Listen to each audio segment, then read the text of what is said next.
1959 Grey Cup game is played in Toronto's new CNE Stadium. The championship event is one of the highlights of what has been a big year for Ontario's capital city.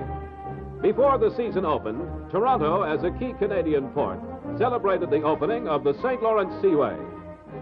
The date was a century and a half from the time Molson built Canada's first steamboat, the Accommodation. That first small steam vessel has been replaced by modern giants, which in the summer of '59 made way for the Royal Yacht Britannia. Her precious cargo was the Queen of Canada, come to join with President Eisenhower in opening the Seaway. John Molson and the men of vision who followed him have created reality from what was, in the beginning, merely a dream. The long years of debate, struggle, and toil were over. The rushing waters of the Long Sault were still. Another page was being written in the chronicle of Canada's progress. People and their dwellings were relocated to new foundations, new towns, new lives. As the prow of Her Majesty's yacht surged through St. Lambert Lock, the realization was complete. The St. Lawrence Seaway was open, a seaway to the world.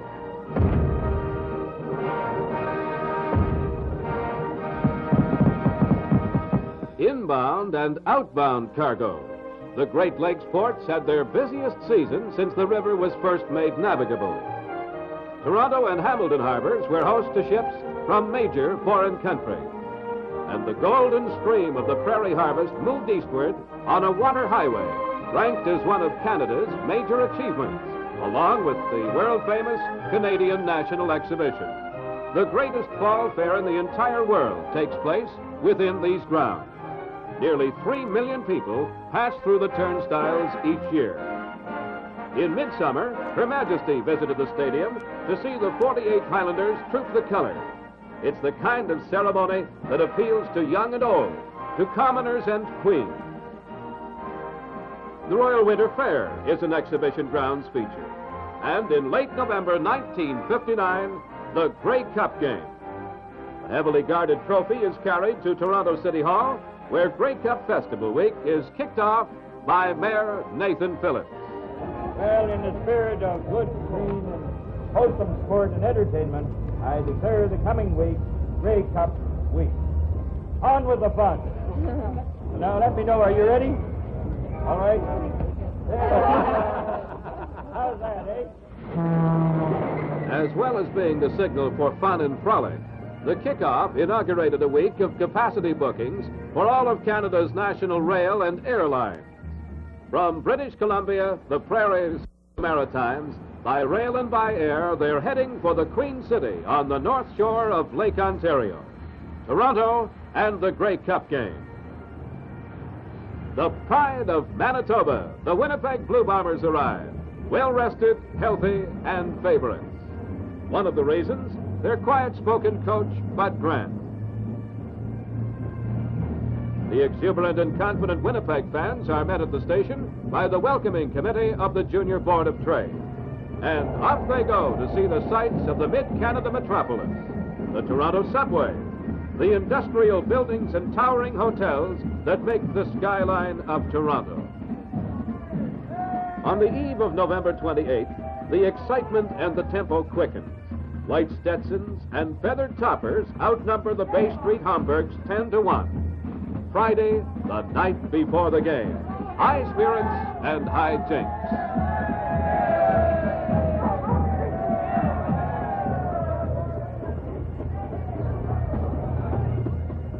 The lights twinkle as merrily as the eyes of the Miss Grey Cup contestants.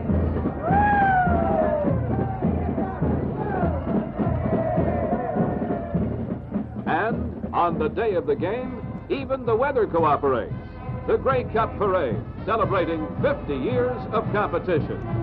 Nathanius and Frederickus, Metro's mayor and the City of Toronto's mayor, portrayed by Junior Board of Trade members who organized Festival Week.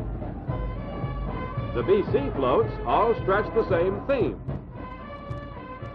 Grey Cup 1960 in Vancouver, they hope. The parade and the game, televised from coast to coast. the first of the Miss Grey Cup lovely, Miss Edmonton Eskimo. The Calgarians organized the first parade a decade ago. The spirit of Calgary is still very much a part of it. The Saskatchewan celebrates the building of the Saskatchewan River Dam, an irrigation project that will open a new era for the prairie farmer. It was a long, long march for these toddlers, and so much to see. The Manitobans proclaimed their province as the heart of the nation,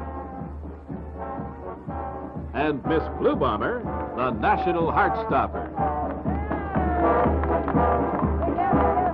The chimp-type chap is the Blue Bomber mascot, who probably thinks the parade is a lot of monkey business. A lovely brunette, Miss Montreal Alouette. These smartly dressed majorettes are from Montreal and perform during halftime at the home games of the Alouettes. The big bird is l'Alouette, the lark. Couldn't get off the ground in the 59 season, but there's lots of life in the old bird yet. From the interior of La Belle Province, Jean-Baptiste. Sidewalk space is at a premium for the entire length of downtown Yonge Street. A comely miss from the capital, Miss Ottawa Rough Rider. A huge and benign tiger cat from Hamilton. Looks innocent enough on the float, but wait till he gets on the turf at Exhibition Park. He's followed by a whole bevy of beautiful kittens. The Tiger Cat majorettes are getting in trim for the big halftime show they'll stage at the game in the afternoon. The perennial Hamilton cheerleader, Vince Wirtz. Typical of the Steel City's feminine beauty, Miss Hamilton Tiger Cat.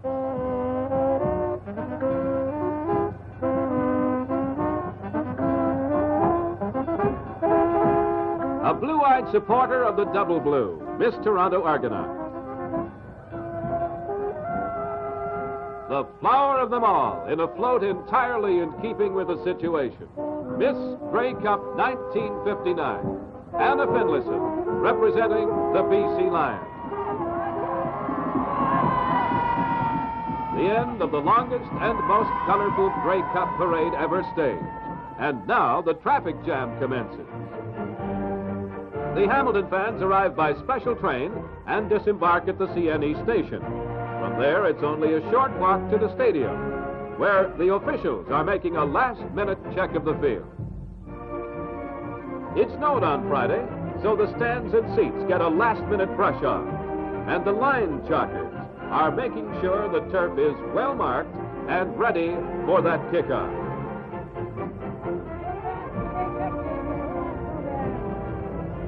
The climax to a gay and exciting week is fast approaching. The crowd is keyed up, anxious for the game to begin. So are the players. It's been a long and tough season for them, as well as for the coaches. Bud Grant's Bombers headed the Western League at the end of the regular season. With a bye in the playoffs, the Winnipeg team sat it out, while Vancouver and Edmonton fought it out in a home-and-home total point series. Coach Eagle Keys of Edmonton saw the Vancouver Lions put up plenty of fight and plenty of football. But power and ability were not to be denied. Coach Wayne Robinson's Lions were beaten in the semifinal, but their play over the season showed tremendous potential. Then came the 2 out of 3 series, with Winnipeg and Edmonton renewing their annual playoff rivalry.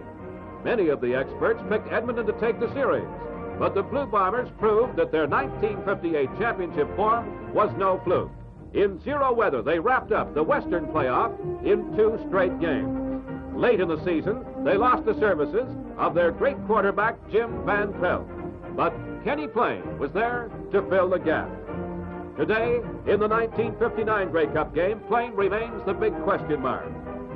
He'll have plenty of help from players like linebacker Leo Lewis, halfback Carver Shannon, their tremendous punter and fullback Charlie Shepard, fullback and place kicker Jerry James, and all-star tackle and team captain Buddy Tinsley. Jim Trimble and his Eastern representatives made it to Exhibition Park the hard way. The late-charging Ottawa Rough Riders, with their brilliant Canadian quarterback Russ Jackson, turned back the great Sam Echeverry and the Montreal Alouettes in a sudden death playoff for the right to meet Hamilton. It was P-Head Walker's swan song, a coach who has added much to the success of football in Eastern Canada. The rollout option play that has made Russ Jackson one of the most outstanding Canadian quarterbacks of all time. In the final minute of the first game in the Ottawa-Hamilton series, Jackson was hurt and unable to play for most of the second game. A blow for Coach Frank Clare, even with a cushion of 12 in a total point series. But the Tiger Cats came roaring back in their home stadium to take the round 26-24. Jim Trimble went to the Ottawa dressing room to pay his respects to Frank Clare and his never-say-die Rough Riders. And now, with the Eastern and Western champions decided, the Grey Cup 1959. Bernie Filoni, one of the most deceptive quarterbacks in the business, will have lots of protection from stars like tackles John Barrow and Angelo Mosca. Captain Steve Onischuk. And one of the finest punters in Canada, Cam Fraser. The renewal of rivalry between the Blue Bombers and the Tiger Cats in Grey Cup competition is now just minutes away. The Prime Minister is here for the official kickoff, and out in center field he chats with the 3 All-Canada Award winners, Johnny Bright, Most Outstanding Player, Roger Nelson, Lineman of the Year, and Russ Jackson, Top Canadian. And there's the official kickoff, Johnny Bright holding the ball. With the ceremony over, the Prime Minister and his party move off the field and into their seats to join with nearly 34,000 others for the game of the football year. Now, for the play-by-play account of the 1959 Grey Cup, here's Steve Douglas. Okay, Norm Marshall, we're all set to go.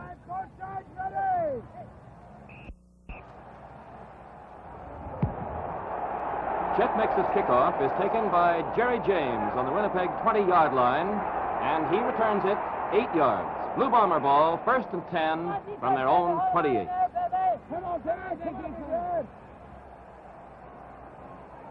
Newcomer Carver Shannon takes this handoff and gets 3 yards to the Winnipeg 31. It's fullback Charlie Shepard who carries this time.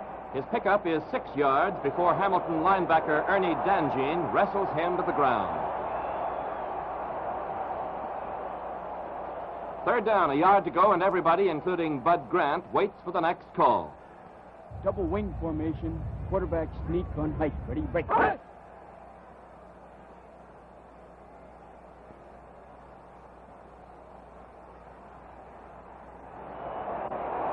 On the fake, quarterback Kenny Plain called his own signal, but the Ticats were offside.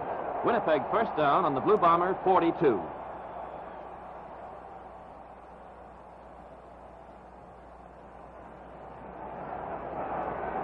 Short yardage here on the wide sweep for Leo Lewis. 2nd down, 9 to go.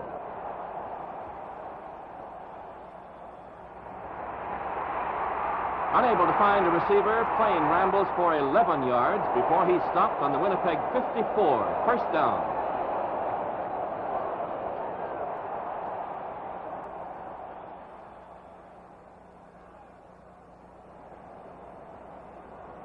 Diving headlong over the line, Jerry James picks up 3, 2nd and 7.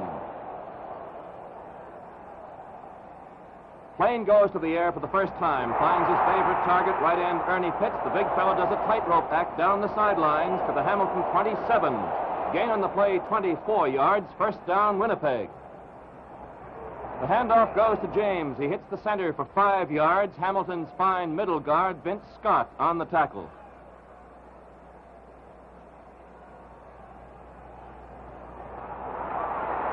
Shepard takes the pitch out from Plain. The gain is 6 yards for a Blue Bomber 1st down on the 16.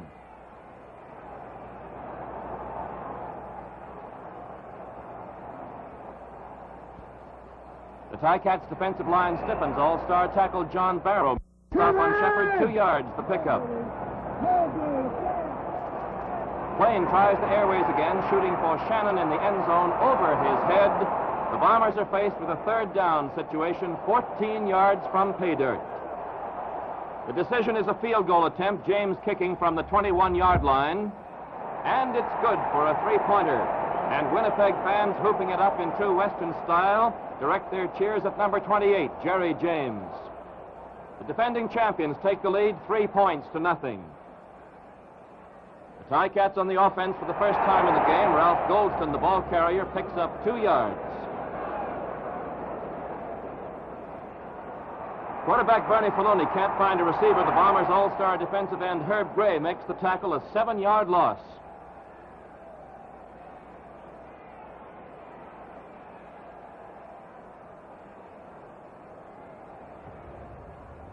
Cam Fraser kicking for the Ticats. It's taken by the West's Rookie of the Year, Henry Jansen. He's brought down by Billy Graham on the Winnipeg 40-yard line.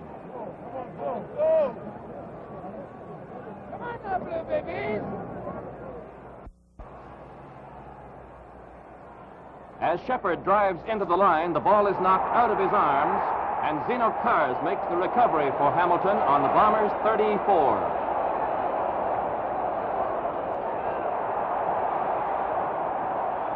On the Ticat bench, veteran trainer Pinky Lewis.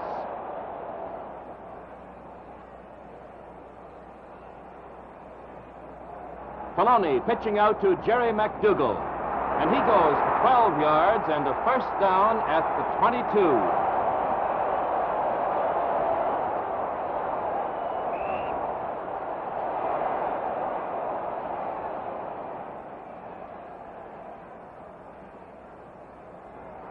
McDougall slips to the ground as he starts around left end. His pickup is just 2 yards. Come on, you guys.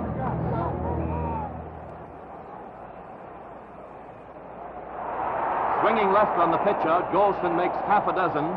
Third down and 2 to go on the Winnipeg 14.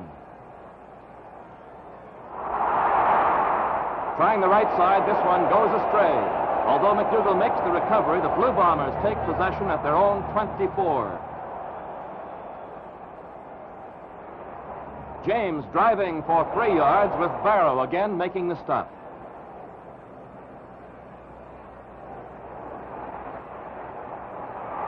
Plain passing complete to Shannon, but there's a marker on the play.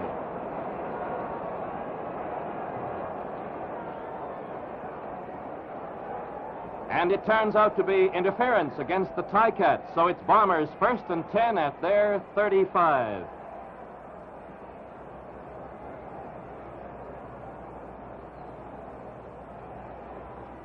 The ball carrier is Shepard. The gain is 5 yards. Come on, old fight, gang. Keep up that old fight.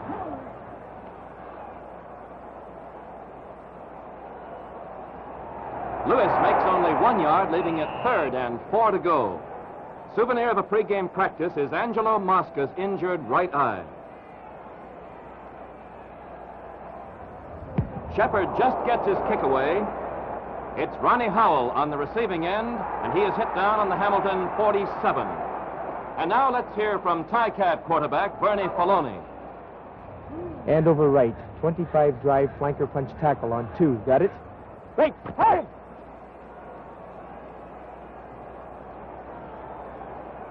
The call was for McDougall, and he is stopped after a 2-yard gain. Come on, defense, come on!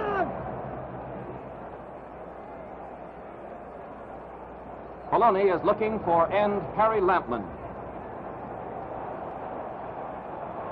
And the big Hamilton flanker gets his hands on the ball, juggles it, makes another grab for it, and finally loses it altogether. There's no doubt about it, the unhappiest man at the CNE Stadium is that same Mr. Lampman. End of the first quarter, the scoreboard reads Winnipeg 3, Hamilton nothing. All right, get that ball back. Here, go.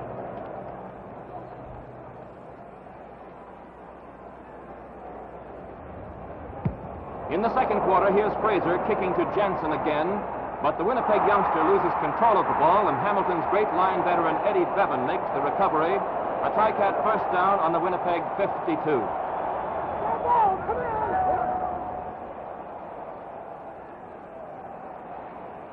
Off tackle goes McDougall. His gain is 4 yards.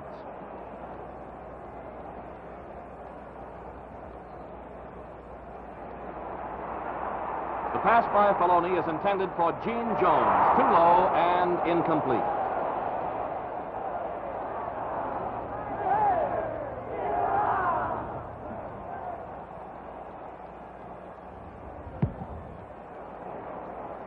Fraser's kick goes to Ron Latorelle near the Bomber goal line, and he twists his way back for 11 yards.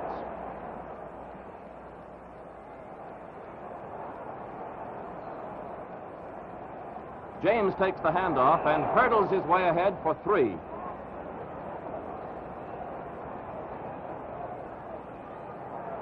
Plain is off target on this pass intended for Shannon, and it's 3rd and 7 from the Winnipeg 17. Shepard kicking from close to his own goal line, and Vince Scott crashes through to block the ball and tries for the touchdown, but the ball squirts loose and defensive back Jack Delbo pounces on it for the Bombers. Now let's see the recovery in slow motion. Watch for Delbo, number 23.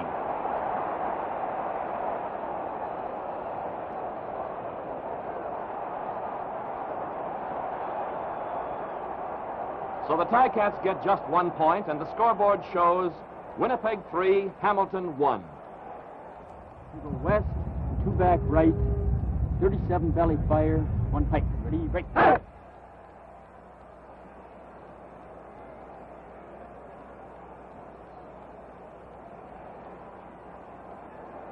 From the Bomber 25, it's James, but he is stopped for no gain.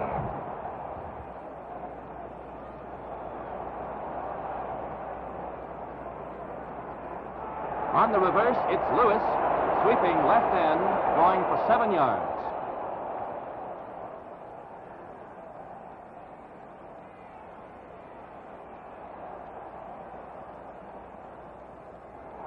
High pass from center, Shepard kicks.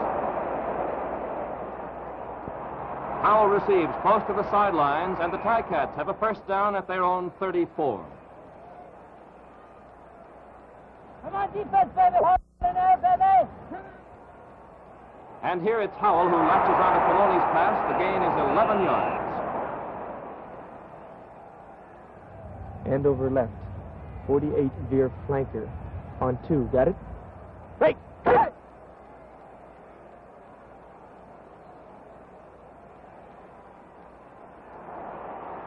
Filoni's choice proves to be a real good one as McDougall takes the pass and romps for 21 yards down the far sidelines.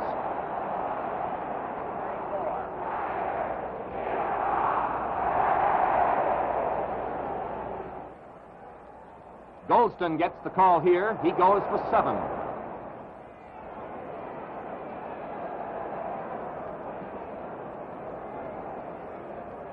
Goldston again, a 5-yard pickup, and a Ticat first down on the Blue Bomber 35.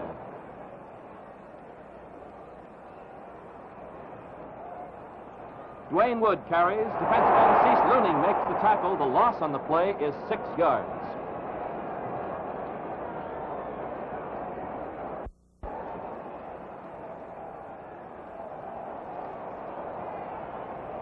Filoni passing down the middle. The intended receiver is Jones again, and it's the same story, just off his fingers, incomplete.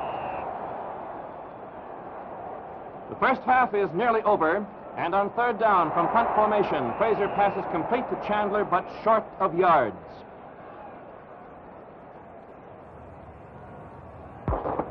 And the first half ends. Winnipeg 3, Hamilton 1. And now let's hear from Norm Marshall. Out in center field, the Tiger Cat Majorettes have taken their places around a huge maypole. The Tiger Cat Band, under the direction of George Hauslander, provides the accompaniment as the talented young ladies from Hamilton go through their precision paces. The choreographer is Dorothy Hurst, and these Tiger Cat Majorettes are known throughout the continent as one of the best baton twirling organizations of its kind.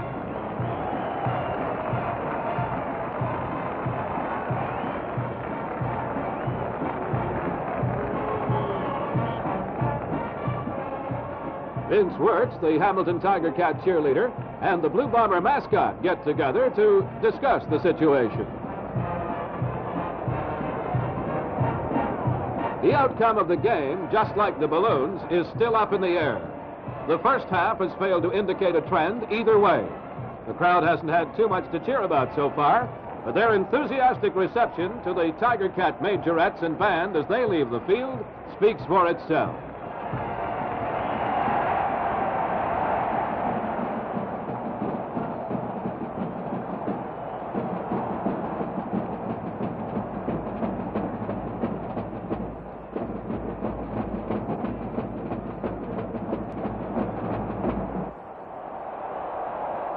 The second half is about to get underway, and trotting onto the field, the Winnipeg Blue Bombers.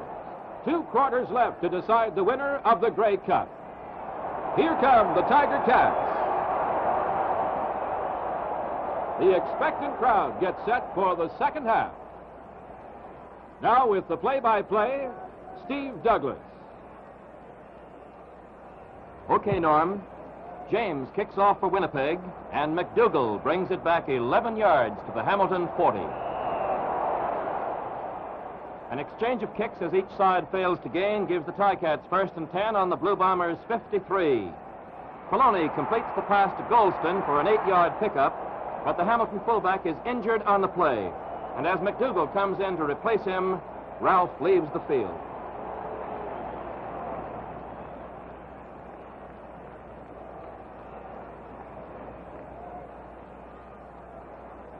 Wood cuts inside right end and makes 8 yards for a first down at the Bombers' 36. It's McDougall this time, and he powers ahead for 3 yards.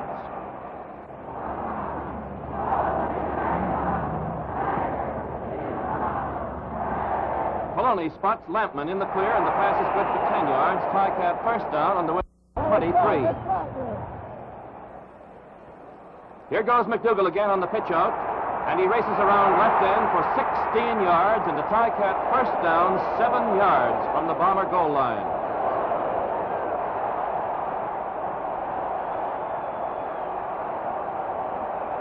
Hand over left, double wing, 61, drag out and up zone. On ready, got it? Break, cut!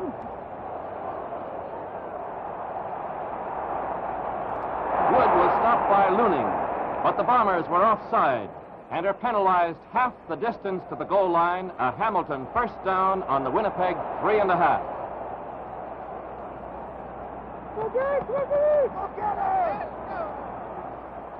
Here's McDougall driving into the center, and Gray makes the stop at the 2-yard line. McDougall heads for a big hole in the line, but it's closed up quickly by Delvaux on a fine defensive play.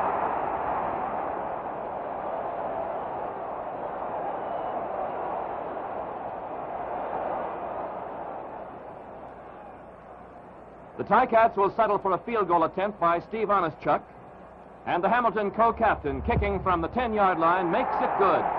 And the Eastern champions go into the lead for the first time in the Grey Cup game. Hamilton 4, Winnipeg 3. Later in the third quarter, Bombers 1st and 10 from their own 11-yard line. West, 2 back right on 2. Ready? Break, right!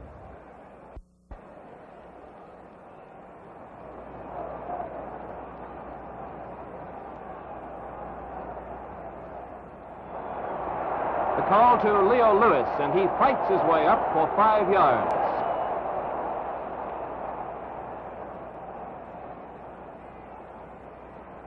A little sideline defensive strategy, Cease Looning, 73, and head coach Bud Grant. Now it's Shannon turning left end for 7 yards and a first down at the 23. Once again, the Hamilton defensive charge is led by Barrow, and Lewis is stopped after getting just a yard.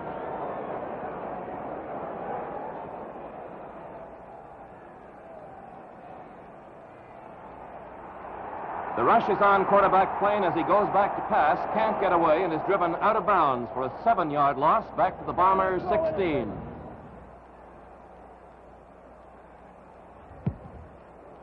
Shepard kicks.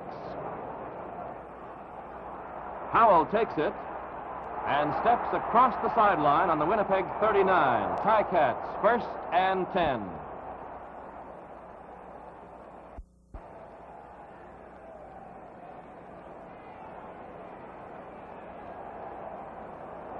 Maloney passing to Howell. The gain is 14 yards.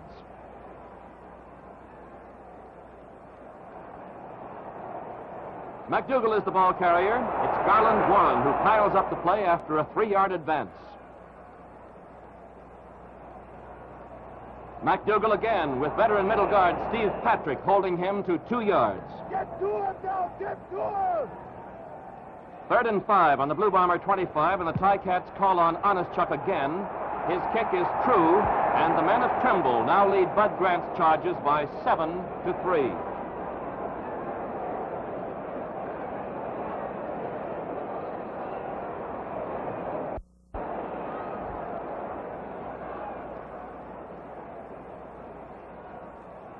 A fast handoff to Lewis, who then passes to James, and the completion is worth 8 yards.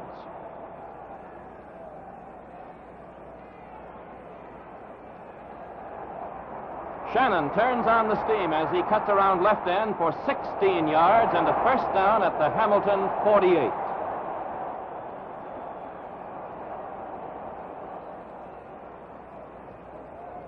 Here's Leo Lewis, the Lincoln locomotive, grinding out an 8-yard advance.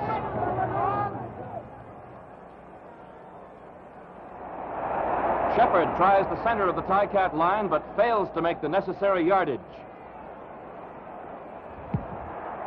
And Shepard's kick is into the end zone where Howell has it, but can't get away from Farrell Funston, the Fleet Winnipeg end, and it's a single for the Westerners. Hamilton 7, Winnipeg 4. Ticats 1st and 10, and Golston slashes off the left side for 9 yards. All-star defensive lineman Dave Szyminski and head coach Trimble. 61 on ready, got it? Break! Head!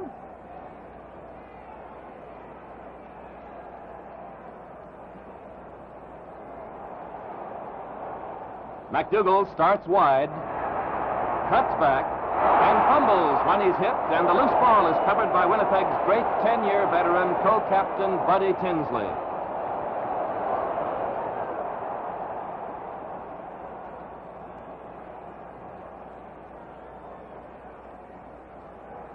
And from the Hamilton 43-yard line, Plain strikes through the air with a long heave down to Farrell Funston.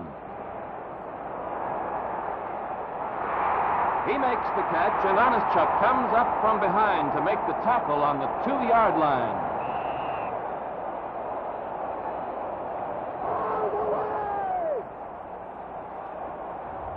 West, 2 back right, 37 belly fire, take roll out right, 1-2, ready, break, right.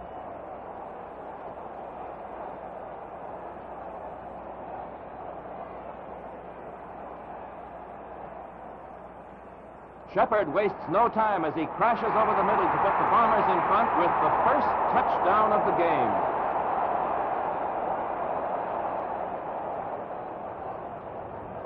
Way to go! Way to be, Charlie! Way to go, Charlie! Charlie! Big boy! Here's the convert attempt by James. It's good, and the Bombers have a 4-point edge. Winnipeg 11, Hamilton 7. As injured Winnipeg quarterback Jimmy Van Pelt, last year's leading scorer with 22 points, looks on, the game resolves itself into a punting duel between the Bombers' Charlie Shepard and the Ticats' Cam Fraser. And this quick kick by Shepard travels 76 yards, all the way through the end zone into the snowbank for a single point. Winnipeg leads Hamilton 12 points to 7. 3rd down for the Ticats from their own 8-yard line. Fraser boots from his own end zone. Ron Laterelle on the receiving end is stopped almost immediately.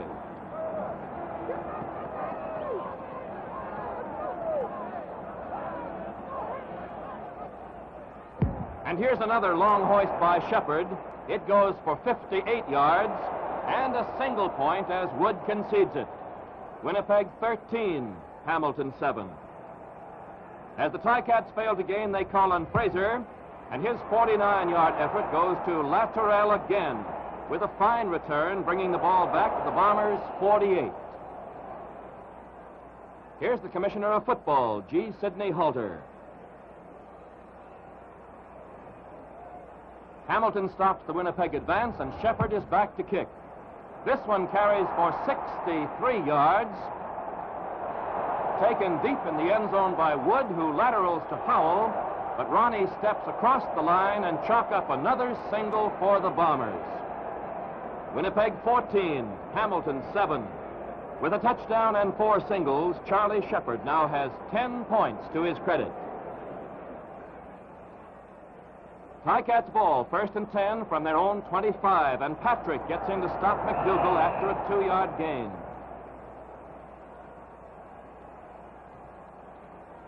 Maloney trying the airways again, intended for McDougal. It's incomplete.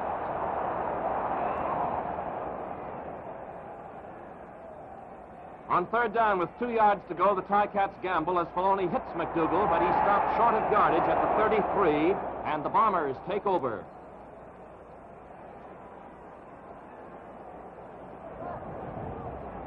Don't throw nothing.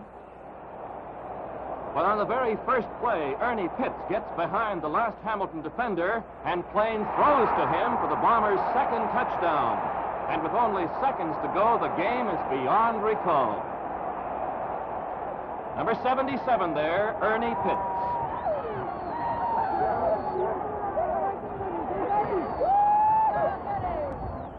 And the convert by Jerry James is simply icing on the cake. Winnipeg 21, Hamilton 7.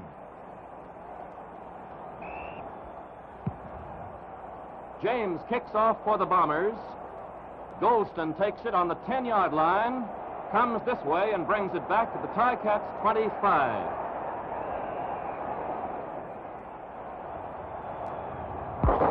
The last play of the ball game, and the Blue Bombers have made a successful defense of the Grey Cup, their 2nd straight win over the Ticats in the annual postseason classic.